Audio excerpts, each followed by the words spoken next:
Hello everyone, my name is Rosanna Dora Rai for short, and you're on to Read Time with Rai. So if you're online, please let me know so we can start. Today we will be discussing, can I love two people at the same time? For me, it's a very interesting topic. So if you're online, please let me know. Just say hi, say hello. It's the start of the weekend. How's our week been? I hope it's been okay. Yes, thank you for joining me, PMax. I'll just give Amos. Oh, brother Amos, all the way from Warri. Thank you for joining me. I see you. Yeah, please, those of us who have started joining, we could share. And even if you join later or rewatch the broadcast, please share so people can join us. Let's give a few more minutes and see. I don't want to take myself back. Hello, brother Amos. How's your weekend? Hope you're good. Betterly, thank you for joining me. Please, if you're a new viewer, indicate and let me know where you're watching from. And of course, please, I have a special WhatsApp number. It will be on the comment section where you can, reach me for counseling or anything that pertains to Read Time with Rai. Thank you, Natalia. Dr. Natalia, I see you. Yes, so I'll just give a few more minutes so people join us. Please share so people know we're on.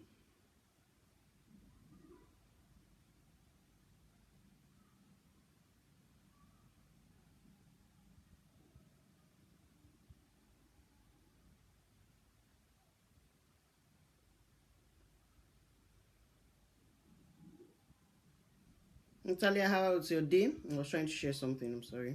How's your day? Hope it was good. All right. Let me wait, not to 1 minute, 1 minute, 1 minute. Exactly 8:05, I will start.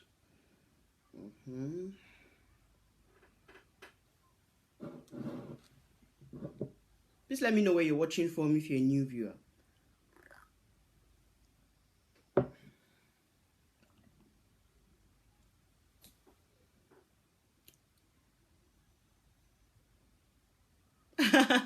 Okay, thank you so much. I greet my in-laws. Okay, thank you so much. Queenette, thank you for joining. Please, if you're a new viewer, I appreciate your joining me today, and please let me know where you're viewing from, and please share the video.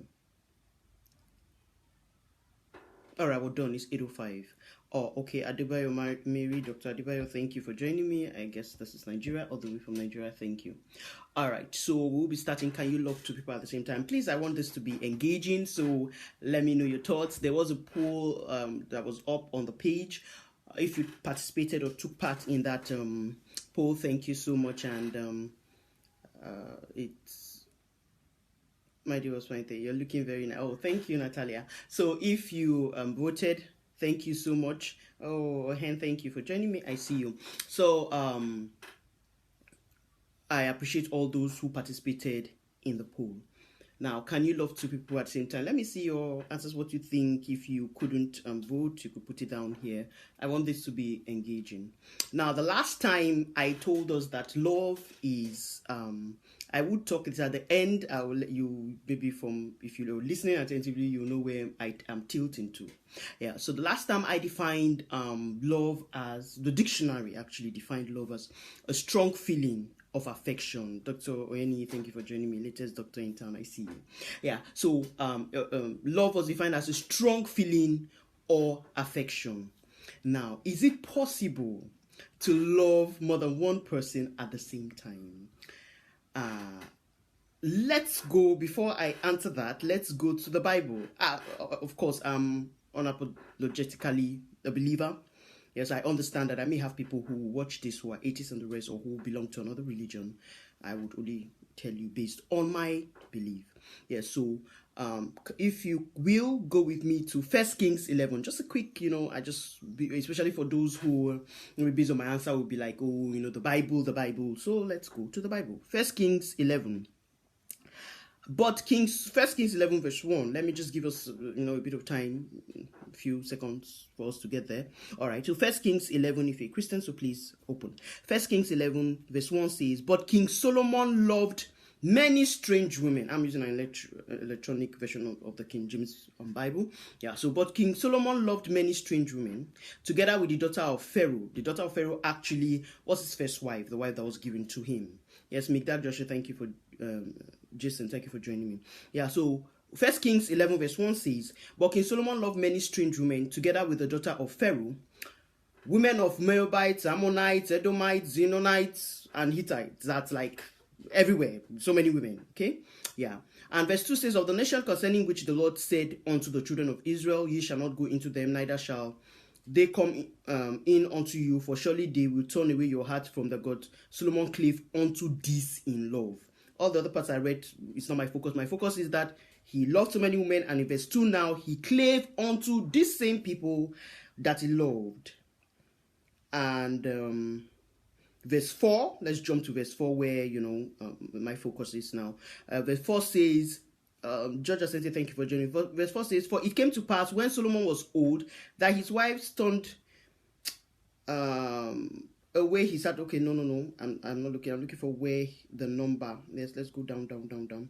All right, but we already know, I can't seem to find that particular verse now, but we know, of course, he had so many concubines and wives.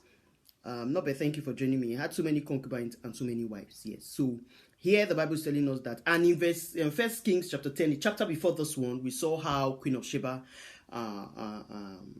came to visit him everywhere and was captivated by him and all that. And he too, some scholars say, even though it wasn't written expressly if they married or not in the Bible, some scholars say they got married, she even had a child, and they had an affair and all that. So bottom line is, the Bible records that one man was able to love so many women. Okay? Now, I gave us the dictionary definition of love, which says strong feeling or affection. I believe strongly this was what Solomon had for these women, whether his first wife, the daughter of Pharaoh, or the concubines, or the 300 wives he had. Actually, this for me, he had strong feeling and affection for them. Now, you have to understand that there are different types of love. Let's just quickly run down the 7 types. The first type is the Eros type of love. This is the love of the body. It's passionate love. It's love that has to do with sexual intercourse. It could be those in the bonds of marriage. It could be those outside the bond of marriage. Now, I'm not going into details because, of course, this is a broadcast that should last 30 minutes, and I will not have time to talk about Eros today. Go into details for everyone.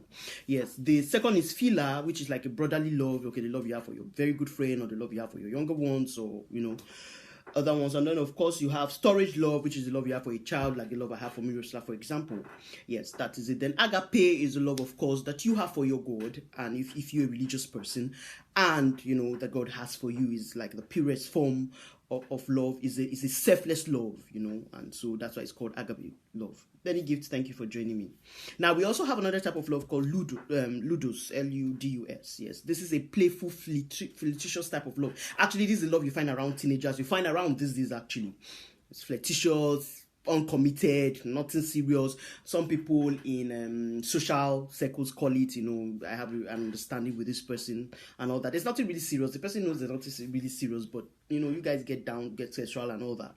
Yes. Then there's the last type, which is the pragma. This is a long-standing kind of love, sort of a love that is found, you can find eros among married couples, but married couples who have lasted a long time, who have gone through the test of time, now have pragma love for themselves. It's a long-standing love. It's a love beyond self. It's a love beyond what you feel.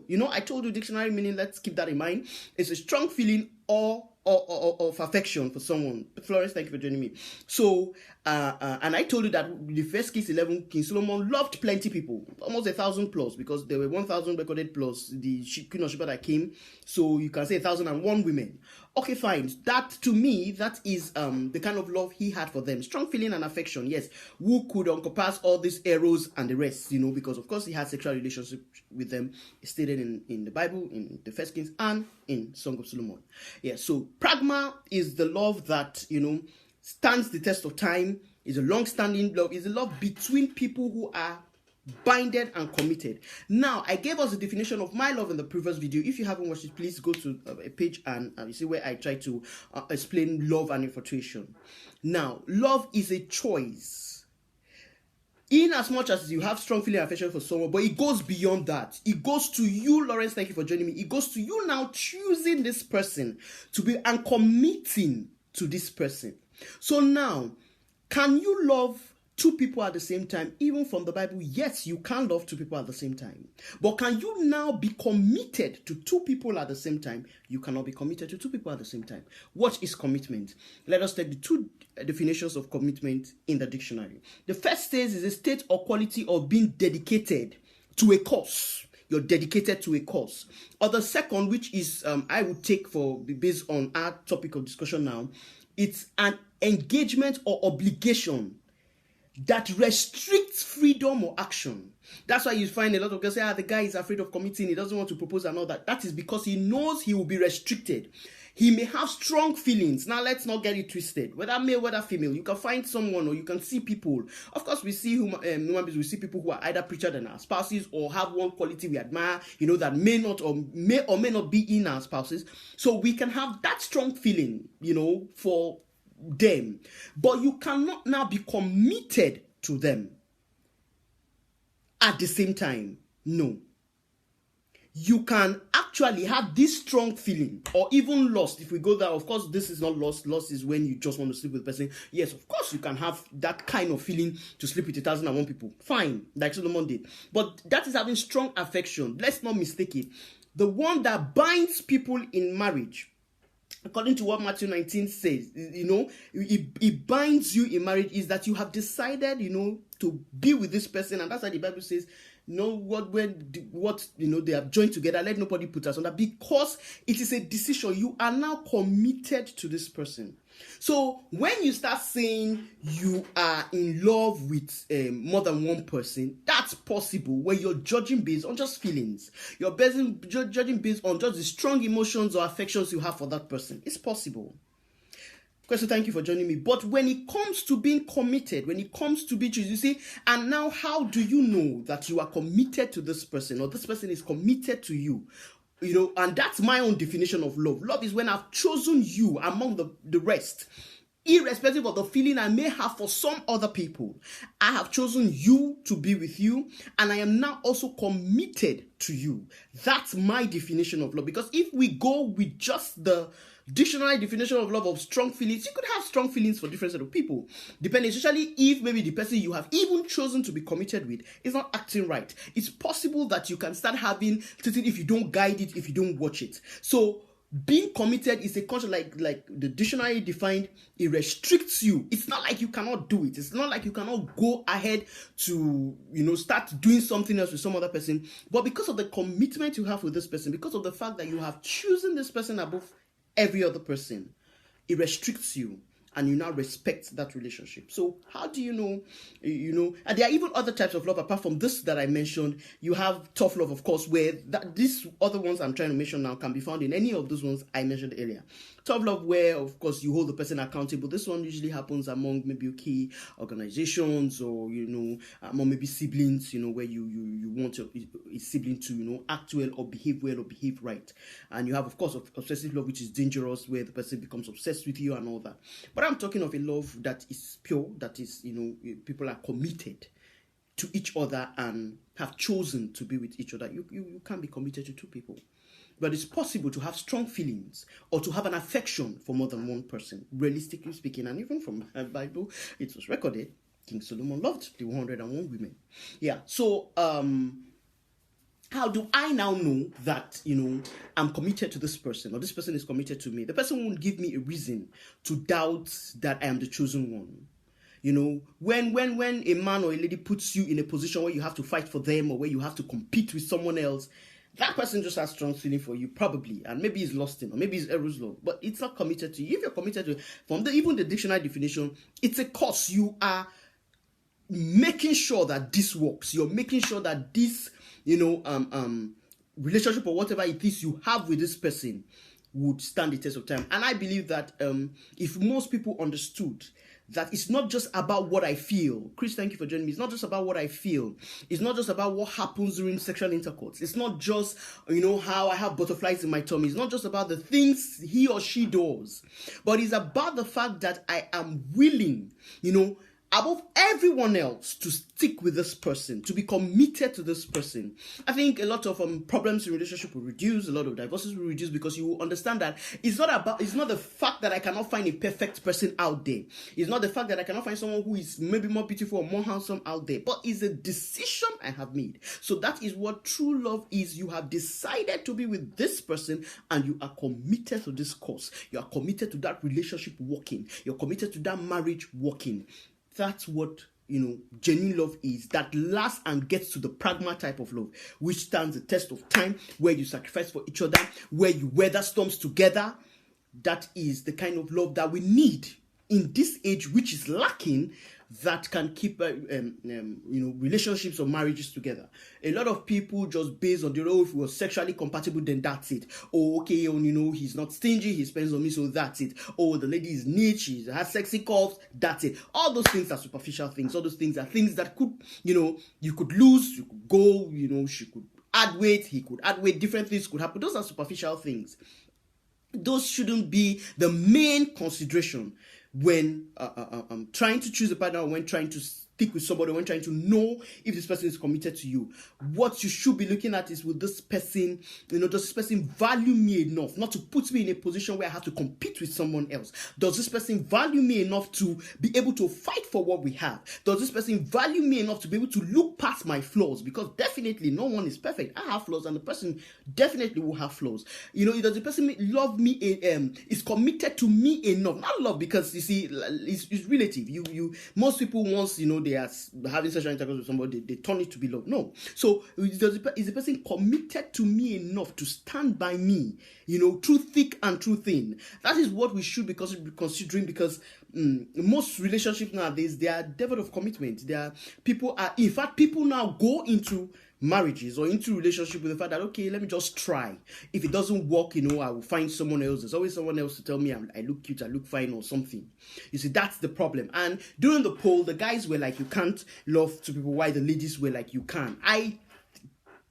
I'm trying to understand why it was like that. Is because traditionally, although we have different scenarios or cases, but traditionally the guys are the ones who always ask the girls out, who always tell them, I like you, I want to date you and stuff. So they are in a position to say yes or no, and most of the time they are confused because there will be so many guys at the same time telling them stuff. But guys, most of the time, for some who are like gentlemanly, they take it one at a time, though we also have men who, of course, also tell so many women at the same time. That's just, the strong feeling thing, apart from commitment and all that. Ofenta, thank you for joining me. Grace, thank you for joining me. Please share so people will know we're on.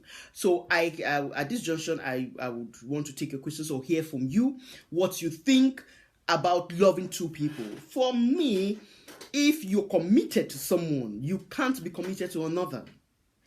But you can have strong feeling, or you can have maybe feeling not so strong, or you can have the desire to have sex with someone else. You could have all those things. But that's not what true love is. True love is a decision to be with someone and you're committed to stick with that person. I think if people go into relationships and go into marriages with this mentality that I have chosen this person above every other person, I am committed to this person, it will reduce, and they will be able to weather whatever storms come their way. Because of course you have to understand that you're from two different backgrounds with this person. The way you were raised is not the same way the person was raised. You try to find common grounds. You try to sometimes sacrifice. You try to sometimes, irrespective of what there won't be this, Lawrence, thank you, good evening. There won't be this, I'm right, you're right, trying to, I'm going to put my foot down. Sometimes you compromise because you understand that this person was chosen above every other person, and I intend to work it out, and I'm committed to this person, irrespective of the flaws, irrespective of what the person has going on. I am committed to it, except like I always say, because when people come to them, like when someone asks, so when can I like throw in the towel, especially if it's in a marital relationship, I always say, if your life is in danger, there's domestic violence, Yes, you can throw in the towel. Not necessarily, you still have to fight somehow, but not in the house, because you what I fight in the house when they are every day you're a punching bag and you may lose your senses or die in the process. You die in the process, the person marries the next day. So you have to go separate from this person while you work things out. So I am not an advocate that if there's domestic violence, the person should be staying there, even if you want to pray, even if you're a prayer warrior, want to fast away from danger. And that person at that time is danger. So find somewhere else. You are financially stable, rental, you're not parents. Though I don't understand why Africa, if you're married and you're having issues with your spouse, they drive you, they don't want you to stay home. I don't understand that. But you could find somewhere. You could be with a friend, find somewhere, put up. Amarachi, thank you for joining me. Put up somewhere, stay somewhere, and try to sort out the situation from a distance. So your life is very important. There's no marriage in heaven. So even when you're making your vows, it's to death do you part. So if you die in the process of trying to, fight for something, it makes no sense at the end of the day. So for me, to answer the question again, you can have strong feelings for people. You can have even feel lost for people. You can have eros love. You could want sexual stuff with people. That does not mean that it's not the same thing, rather, with being committed to someone. Like I gave you the definition of commitment, where you are restricted, because of your commitment, not because you're forced, but because of the decision you have made. All right, Midak says, another possibility is that your partner is no longer emotionally committed to the relationship, which is maintained for other reasons, such as children, finances, cultural, religious factors, and so forth. And understandably, it may be difficult for you to stay emotionally committed to a relationship also, which may leave a void within you that needs to be filled with a new love. Yeah, okay, fine. Even if that someone has, because I hear, Sammy, thank you for joining me, a lot of ladies especially. What's the difference between love in a relationship and commitment? Okay, Lawrence, I'll get to you. I've seen a situation where women are like, okay, he's not meeting, especially women, they always complain this, he's not meeting my emotional needs, but that's not a grounds for you to want to now go somewhere. It's for you to talk it out. Like I said, it's not domestic violence, they're not beating you.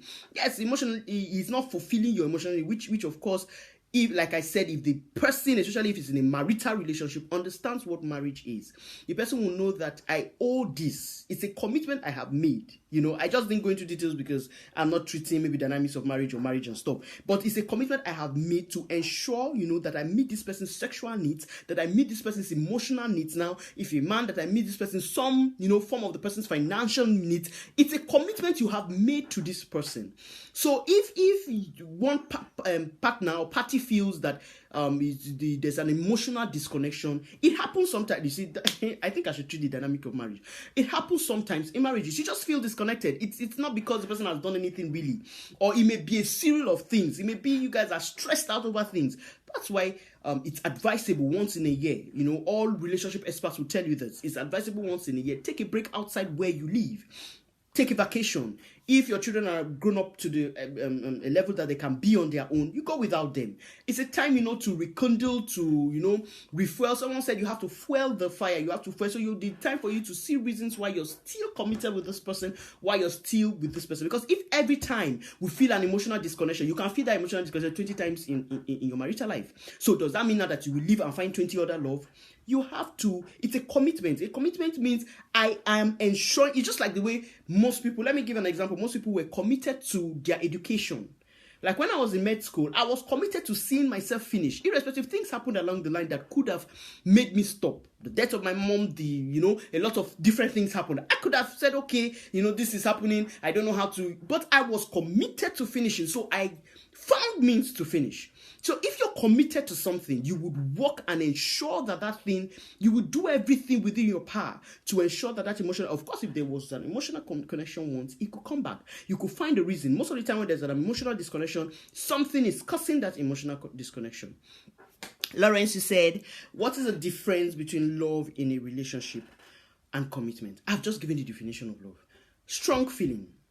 So if we go with the world definition, love is you have a strong feeling towards this person. You have an affection towards this person. For people of the world also, it involves eros kind of love. You feel sexually attracted to the person. Let's be realistic. So you're sexually attracted to this person. That's love. according to the world. Now, but if you, commitment now is where, even though you feel those things, the sexual attraction, the strong feeling, what have you, all the butterflies, everything that goes on with, the love as the world sees it this day. Even if you feel all those things, because you can still feel those things for 1,001 people. Solomon is a classic example. He felt it for 101 women. So you can still feel that for so many other people. But the commitment now, from the dictionary definition even, is an obligation that restricts, you have placed that obligation on yourself, that restricts you now from expressing, from going all out especially if you have those same feelings for any other person, from expressing it. It restricts you. It keeps you bound. That's why most people don't want to commit, especially men. It keeps you bound to just this one. And especially in funny social circles, they say, no, I can't eat only one soup, I can't eat only one type of food, and all those things. Those are people who are not ready to commit. Because the truth of the matter, the way you cannot eat one soup, that's the same way a lady too has feelings for other people. But the only thing is that ladies are more, maybe because of the way they were brought up and stuff, or if you tend to express how you feel about other guys and the rest, you're looked at as maybe one who is promiscuous or one who is not, doesn't have virtue. Okay, yeah, I'm still on. All right. So the truth of the matter is, you are committed to someone because you have decided. That's why for me, my definition of love, I don't follow the dictionary definition of love. My love is, I have decided to be with someone among the rest, and I am committed to ensuring that I meet the emotional needs, whatever needs it is that I am expected to meet of that person, and ensuring that that relationship works. That's what, real or genuine love should be. And then that kind of love now leads to the pragma kind of love that I told us earlier, where it's long-standing, where you weather storms together, where you sacrifice for each other, where, you, even if you should give up on the person, you try to see how the person becomes a better person. That's the difference between love and commitment. Commitment means, I can see you're crazy, but I've decided to stay with your craziness. Though we could work something out around your craziness. That's commitment. Strong feeling of love is okay. I have a relationship with you, but you're acting crazy. I beg. I can find that strong feeling or affection for another person, and then you move. That's why you see at the end of the day, before people get married, they've dated like 20 people, or they sweat like 30 people, because they are not willing to commit. All they felt was this strong attraction or sexual attraction or feeling, butterflies, and that what I've told us before is dopamine. It's chemicals in your brain that's making you feel what you're feeling. But commitment is when the dopamine has weared off. You've seen the flaws of this person and you're ready to stick with this person. You're ready to stay with this person. If we go into relationships and go into marriages this way, we will be able to. I'm not saying storms won't come. I'm not saying, hurdles won't come for us too, or problems won't arise. But we'll be able to weather them because you would know that I chose this person above every other person. Please, if you have more questions, or my time is up, 30 minutes already. I just have a few minutes now. Please, on the comment section, you will find, all my social media platforms on Twitter, YouTube, and especially my WhatsApp number. If you need counseling, please, you could drop a message there.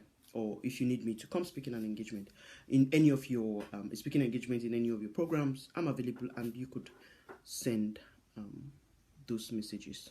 Esther, thank you for joining me. Fumi, thank you, Ma, for joining me. So please, do we have more questions? If we don't, I would log out. So please stop saying I love 100 people. You just have an affection for other people. You're not committed to them. So it's okay. You can have feelings. You can even feel sexual lust if you're not a believer for 100 people. But that's not commitment. That's all right. Please, does commitment have an end? No, commitment does not have an end. It doesn't. Except, of course, if one person dies, your commitment ends. If one person dies, your commitment ends. Especially in a marriage situation, you don't have an end. Except if one person dies or your life is threatened domestically, domestic violence, then you can say, not necessarily, in fact, in that domestic violence one, it don't really end, but can have a pause, or should I say a break, while either especially if you're a believer, either while you pray, or while you sort out, or while you come interventions, because you see, like I said, the dynamics of marriage, different things happen. Someone may not be, I've seen a situation where someone wasn't really violent before, was a gentle person, but lost his job, life took a toll on him, started drinking, wasn't acting right. frustrated that he couldn't provide for the family, frustrated that things he believed or hoped, to achieve at a certain age wasn't coming. And instead of, working on it inwardly, or instead of, finding someone to talk to, or going for counseling, or doing something, he turned around to the next person close to him, which was his wife. And that was why every little thing, got to beating, got to stop. He wasn't really a bad person in the beginning, but he allowed things to take a toll on him. Yeah, so that's why I said separate from that environment, because most of the time they're not acting with their senses. So you need to separate, and while you seek help for this person, you see, your commitment will make you seek help for this person. People who just throw in the towel, give up and all that, they were just acting on emotions. Emotions are not reliable.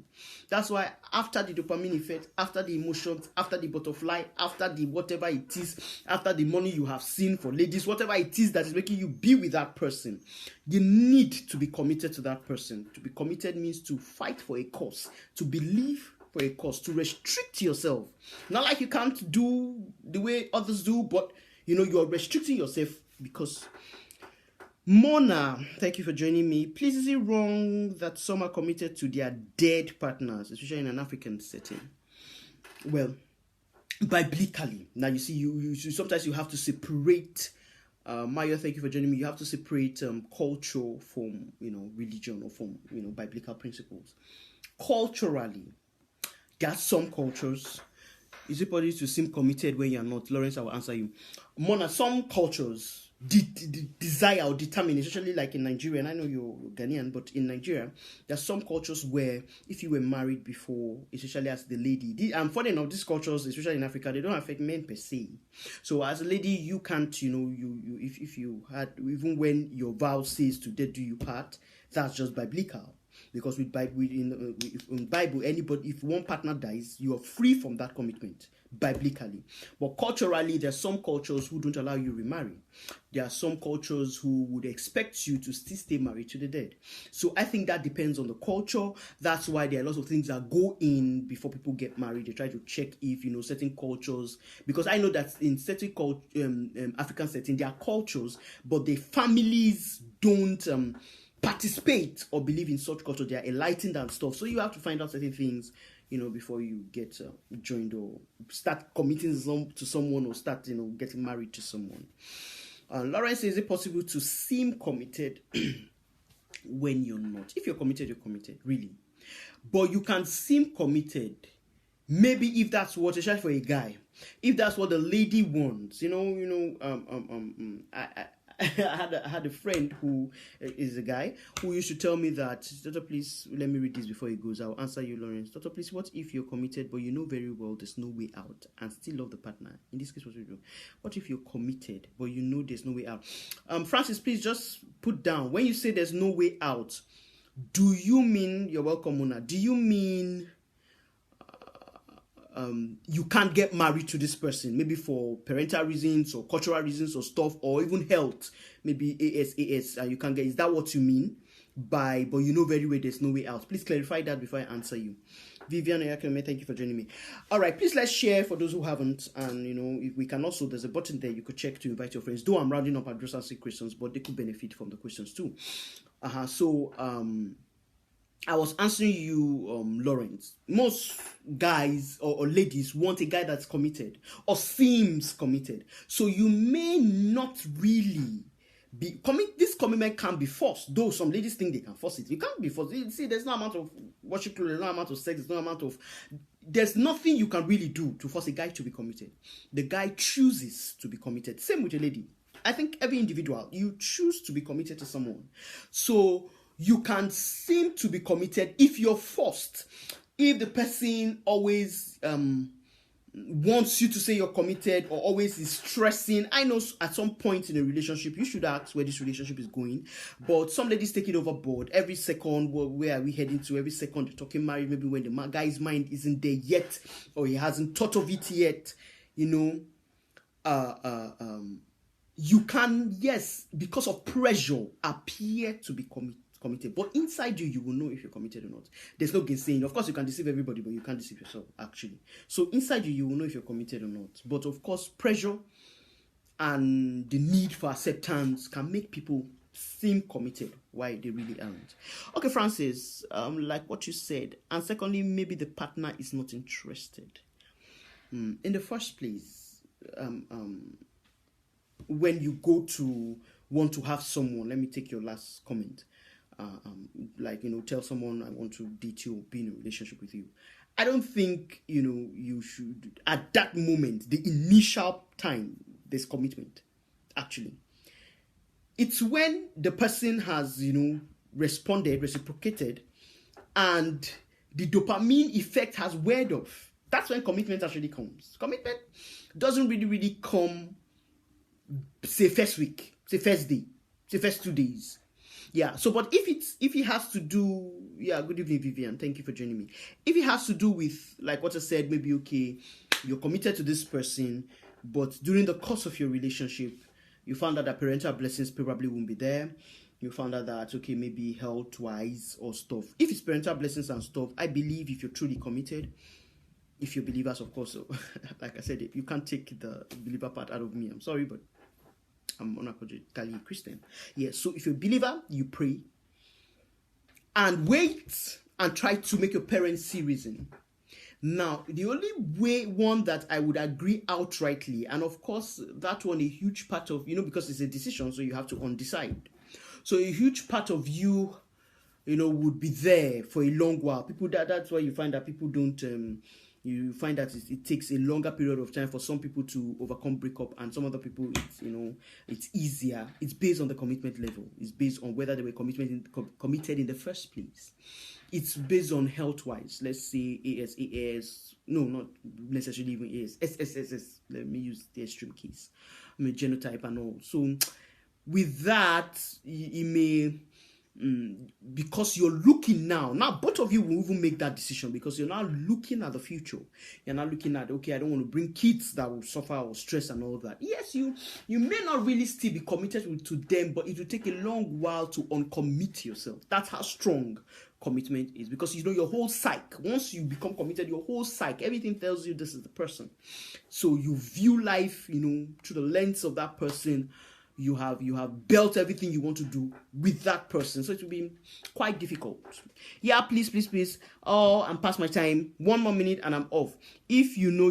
Thank you, thank you for your answer. Okay, dear Lawrence. Yes, actually, you would know, Lawrence, if you're committed to someone or not, or if the person is pressurizing you to commit at a time where you're not ready. And ladies, please, my last word for you, relax. Because most of the time, we need guys to commit, because traditionally, they do the asking, they do the putting one knees down and the ring thing.